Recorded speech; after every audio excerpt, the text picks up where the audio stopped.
गुरु के साजी निवास जी, प्यारी सात संगत जी, प्यार और सत्कार से कहना धन निरंकार जी।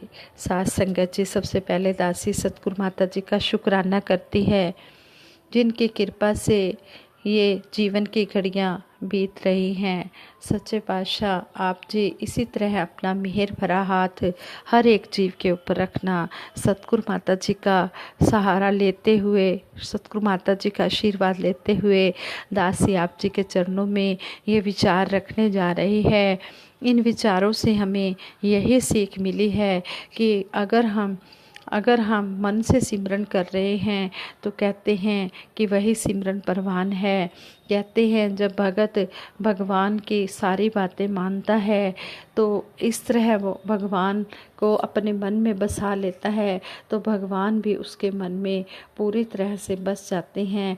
तो फिर भगत और भगवान एक ही हो जाते हैं। भगत भी, फिर कहते हैं कि भगत भी तू भगवान भी तू, इस तरह का रिश्ता हो जाता है। ऐसे ही दासी एक महाभारत का प्रसंग आप जी के चरणों में शेयर करने जा रही है। आप जी परवान करें, अगर कोई गलती हो जाए तो क्षमा करें। कहते हैं एक बार की बात है, महाभारत के युद्ध के बाद भगवान श्री कृष्ण जी और अर्जुन जी द्वारिका गए और इस बार रथ अर्जुन चला कर ले गए। द्वारिका पहुंचकर अर्जुन बहुत थक गए थे, इसलिए आराम करने के लिए अतिथि भवन में चले गए। शाम के समय रुक्मिणी जी ने भगवान श्री कृष्ण जी को भोजन परोसा तो भगवान श्री कृष्ण जी बोले, घर में मेहमान आए हुए हैं, हम उनके बिना भोजन नहीं कर सकते। रुक्मिणी जी ने कहा, भगवान आप भोजन शुरू करिए, मैं अर्जुन को बुला कर लाती हूँ। जैसे ही रुक्मिणी जी वहाँ पहुँची, उन्होंने देखा कि अर्जुन जी सोए हुए हैं और उनके रोम रोम से भगवान कृष्ण जी के नाम का गायन हो रहा है। तो रुक्मिणी जी तो ये सुनकर उनको अर्जुन जी को जगाना ही भूल गई और वो भी धीरे धीरे ताली बजाने लगी। इधर नारद जी ने भगवान श्री कृष्ण जी से कहा, भगवान भोग ठंडा हो रहा है। भगवान श्री कृष्ण जी बोले, मेहमान के बिना हम भोजन नहीं करेंगे। नारद जी बोले, मैं मेहमान को बुला कर लाता हूँ। नारद जी ने जब वहाँ जाकर वहाँ का नज़ारा देखा तो नारद जी भी अर्जुन को जगाना भूल गए और वे भी वीणा बजाने लग गए। इधर सत्यभामा जी बोली, प्रभु भोग ठंडा हो रहा है, आप शुरू करिए। तो भगवान बोले, हम मेहमान के बिना भोजन नहीं कर सकते। सत्यभामा जी बोली, मैं मेहमान को बुला कर लाती हूँ। जब सत्यभामा वहाँ पहुँची तो उन्होंने देखा कि अर्जुन सोए हुए हैं और उनका रोम रोम भगवान कृष्ण नाम का कीर्तन कर रहा है और रुक्मिणी जी ताली बजा रही हैं, नारद जी वीणा बजा रहे हैं। तो वह भी अर्जुन जी को जगाना भूल गई और उन्होंने नाचना शुरू कर दिया। इधर भगवान बोले, सब बोल के जाते हैं भोग ठंडा हो रहा है, पर हमारी चिंता किसी को नहीं है। चल कर देखता हूँ वहाँ ऐसा क्या हो रहा है जो सब हमको ही भूल गए हैं। जब भगवान श्री कृष्ण जी ने वहाँ जाकर देखा तो वहाँ तो आनंद ही आनंद, मंगल ही मंगल हो रहा है। अर्जुन सोते सोते कीर्तन कर रही हैं, रुक्मिणी जी ताली बजा रही हैं, नारद जी वीणा बजा रहे हैं और सत्यभामा जी नाच रही हैं। ये देखकर भगवान की आंखों से आंसू आ गए और उन्होंने अर्जुन के चरण दबाने शुरू कर दिए। जैसे ही भगवान की आंखों से प्रेम के आंसुओं की बूंदें अर्जुन के चरणों पर पड़ी तो अर्जुन छटपटा कर उठे और बोले, भगवान ये क्या कर रहे हो, ये क्या हो रहा है। भगवान बोले, अर्जुन तूने मुझे अपने रोम रोम में बसा रखा है, इसलिए तो तुम मुझे सबसे अधिक प्रिय हो। और भगवान श्री कृष्ण जी ने अर्जुन को अपने गले से लगा लिया। कहते हैं, भगत भी तू, भगवान भी तू, करने वाला भी तू, कराने वाला भी तू। चरण उनके ही पूजे जाते हैं जिनके आचरण पूजने योग्य होते हैं। चरण उनके ही पूजे जाते हैं जो भगवान की बात को मानते हैं, भगवान को अपने दिल में बसा लेते हैं। ये अंतर्यामी गढ़वासी ये सब कुछ जानता है। इसी तरह हमारा भी अपने सतगुरु निरंकार से ऐसा ही प्रेम होना चाहिए। इसी तरह सतगुरु कहते हैं कि गुरु ज्ञान से निरंकार को जाना है, पहचाना है, इसमें एकमिक हो जाना ही असल में इसको पाना है। कहते हैं कि ब्रह्म ज्ञान लेना तो बड़ा ही इजी है, बहुत आसान है, लेकिन इस पर चलना बड़ा मुश्किल है। जो इस पर चल जाते हैं, जो इस पर चलते हैं, इसमें एकमिक हो जाते हैं, फिर भगत और भगवान एक हो जाते हैं, फिर उनमें कोई भी अंतर नहीं रहता। फिर भगत भगवान को इस तरह अपने वश में कर लेता है कि भगवान को भगत की हर बात माननी पड़ती है। तभी तो कहते हैं कि जिस गुरसिख ने गुरु के दिल में अपनी जगह बनाई है, कहे हर देव गुरु भक्ति की कला उसी को आई है। गुरु भक्ति की कला भी उसी को आई है जिसने भगवान के दिल में अपनी जगह बना ली है। तो भगवान ऐसे भगत की कभी भी कोई बात नहीं मोड़ते। ऐसा भगत कोई भी किसी को आशीर्वाद दे देता है तो वो आशीर्वाद पूर्ण हो जाता है। और अगर वो जो आशीर्वाद भगत का दिया हुआ किसी को होता है, अगर उसके लिए वो काम नहीं भी होना होता, तब भी भगवान को प्रेम के वश में होकर उसका वो काम करना पड़ता है।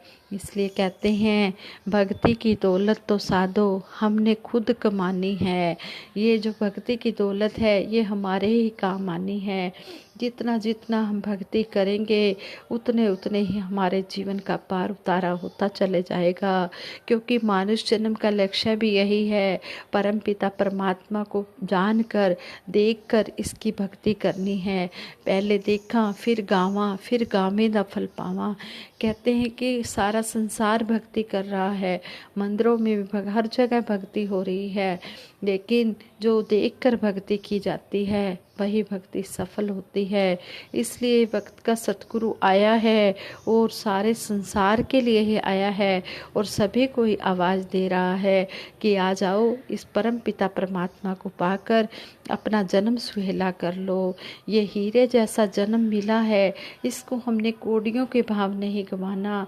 हमारा एक एक श्वास बड़ा कीमती है, हमने एक एक श्वास की कीमत को जानना है, इसे समझना है, इसे पाना है। कहते हैं कि बातों से बात नहीं बनेगी, हमने इस पर अमल भी करना है। हम दिन रात ये ज्ञान चर्चा सुन रहे हैं, तो इस पर जो भी हमें संत महात्मा समझाते हैं, हमने उनकी बात को समझकर अमल करके अपने जीवन में धारण करके इसको अमले जामा देकर अपना लोक सुखी परलोक सुहेला करना है। ये सतगुरु सच्चा पातशाह हमें आवाज़ दे रहा है और हमारी भलाई के लिए, इस संसार में हमारा पार उतारा करने के लिए, ये भवसागर से पार करने के लिए हमें आया है। हम इस समय की कदर करें। ये समय जो चला गया हाथ से फिर हाथ में नहीं आएगा। फिर सतगुरु हमें समझा रहे हैं कि जब हम उठत बैठत हर बजो साधु संग प्रीत, नानक दुर्मत छूट गई पार ब्रह्म बस चीत। कहते हैं कि ब्रह्म ज्ञान लेने के बाद जब हम उठते बैठते सोते चलते फिरते इसका नाम सिमरन करते हैं, तो कहते हैं कि फिर अपने करने लग जाएंगे और करते हैं तो अपने आप मन से बुरे विचार हट जाते हैं। फिर संसार की तरफ ध्यान जाता ही नहीं।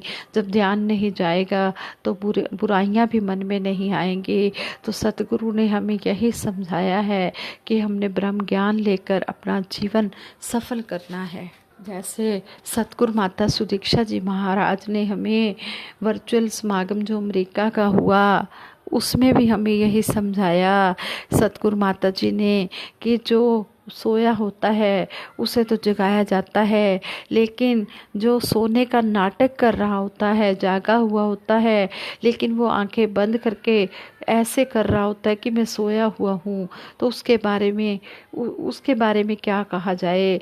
उसके बारे में सतगुरु माता जी ने हमें इस बात से इतना बड़ा मैसेज दिया कि ब्रह्म ज्ञान जिन्होंने नहीं लिया चलो उनका तो कोई नहीं, उनका तो कोई नहीं, लेकिन जिन्होंने ब्रह्म ज्ञान ले लिया है, ब्रह्म ज्ञान लेने के बाद भी वो अगर सोने का नाटक कर रहे हैं, यानी कि निंदा, नफरत, वैर, विरोध, ईर्ष्या में फंसे हुए हैं, तो फिर उनके बारे में यही कहा जाएगा कि वो ब्रह्म ज्ञान लेकर ब्रह्म ज्ञान पर चल नहीं रहे हैं, उसे अपने जीवन में धारण नहीं कर रहे हैं। इसलिए सच्चा पातशाह हमें बार बार समझा रहा है और यही कह रहे हैं, उठ जाग मुसाफिर भोर भई, अब रैन कहाँ जो सोवत है, जो सोवत है सो खोवत है, जो जागत है सो पावत है। ये उनके लिए ये लाइनें कही गई हैं जिन्होंने ब्रह्म ज्ञान नहीं लिया, कि है मुसाफिर, ये दुनिया जो है ये सराय है, ये धर्मशाला है, यहाँ पर सदा किसी ने नहीं रहना। इनके लिए कहा है, उठ जाग मुसाफिर, की है यात्री तू जाग जा, इस ब्रह्म ज्ञान को पा ले जिसके लिए तुझे मनुष्य जन्म मिला है। जिन्होंने इसको पा लिया है मुबारक है उनको, उन्होंने अपना जन्म सुहेला कर लिया है। जिन्होंने नहीं पाया है, कहते हैं जो सोवत है सो खोवत है, जिन्होंने नहीं पाया है वो अपना जन्म व्यर्थ कर रहे हैं। इसलिए सतगुरु, वक्त का सतगुरु आया हुआ है और सारे संसार के लिए आया है और सारे संसार को ब्रह्म ज्ञान दे रहा है। आओ सतगुरु की शरण में आकर अपना लोक सुखी और परलोक सुहेला कर लो। यही दासी आप जी के चरणों में बेनती करती है, यही अरदास करती है। जिस तरह दासी का जीवन सुखी हुआ है, इसी तरह दासी चाहती है कि सभी का जीवन सुखी हो जाए, सभी के घरों में खुशियाँ खेड़े हों, बहारें हों, सभी इस ब्रह्म ज्ञान को पाकर अपना सेवा सिमरन सत्संग करते हुए ये जीवन की जो नैया है, ये भव सागर से पार होकर चले जाएं। हाँ संगत जी, भक्ति की दौलत तो हमने खुद कमानी है, इसको हमने खुद ही कमाना है और ये हमारे ही काम आनी है। जिस तरह हम खाना खाते हैं, भूख हमारी मिटती है, प्यास पानी पीते हैं, प्यास हमारी बुझती है, इसी तरह ब्रह्म ज्ञान लेकर सेवा सिमरन सत्संग जितना जितना हम करेंगे उतना उतना हमारी ज़िंदगी में निखार आता चला जाएगा। हम दुखों से बचते चले जाएंगे और हमारी ज़िंदगी में सुख ही सुख होंगे जब हम इस सुख सागर से जुड़े होंगे। सतगुरु सच्चे पातशाह के चरणों में यही अरदास है, सच्चे पातशाह जिस तरह आप जी ने हमें जोड़ा है इसी तरह अपने चरणों से जोड़ के रखना, ये भक्ति हमें देना। करूँ नित नित तेरा ध्यान, यही है प्रार्थना मेरी, मिले भक्ति का मुझको दान, यही है प्रार्थना मेरी। सच्चे पातशाह यही आप जी के चरणों में अरदास है कि हम हर पल आप जी के कहे अनुसार चलते रहें। जिस तरह आप जी ने हमें सेवा सिमरन सत्संग की विधि बताई है, इसी तरह हम सत्वचन करते चले जाएं और अपना पार उतारा करें, लोक सुखी परलोक सुहेला करें। और सभी के लिए दासी यही अरदास करती है, सच्चे पातशाह जो इस राम नाम रूपी धन से जुड़े नहीं हैं उनके ऊपर मेहर करना, उनको भी ये दात देकर उनका भी लोक सुखी परलोक सुहेला करना। श्वासों का कोई भरोसा नहीं है, इसलिए हर श्वास में हो सिमरन तेरा, यूं बीत जाए जीवन मेरा। सच्चे पातशाह हर श्वास में सिमरन ही करवाते रहना। ये मन जो है, मन ये संसार की तरफ ना जाए, ये इधर निरंकार की ही जुड़ा रहे। सच्चे पातशाह आप सब कुछ कर सकते हो, आप समर्थ हो, कटकटवासी हो, अंतर्यामी हो। सच्चे पातशाह दासी दिल से यही अरदास करती है कि हर पल ये निरंकार के साथ ये मन जुड़ा रहे। अगर दासी से कोई गलती हो गई है, भूल चूक भी हो गई होगी, तो दासी को क्षमा कर देना और दासी सिमरन कराएगी, सभी मिलकर साथ देना। तू ही निरंकार मैं तेरी शरण हाँ, मैनू बख्श लो। तू ही निरंकार मैं तेरी शरण हाँ, मैनू बख्श लो। बोलिए सतगुरु माता सुदीक्षा सविंदर हरदेव जी महाराज की जय। निरंकारी राज माता गुरु वचन अवतार की जय। साथ संगत जी प्यार से कहना, धन निरंकार जी।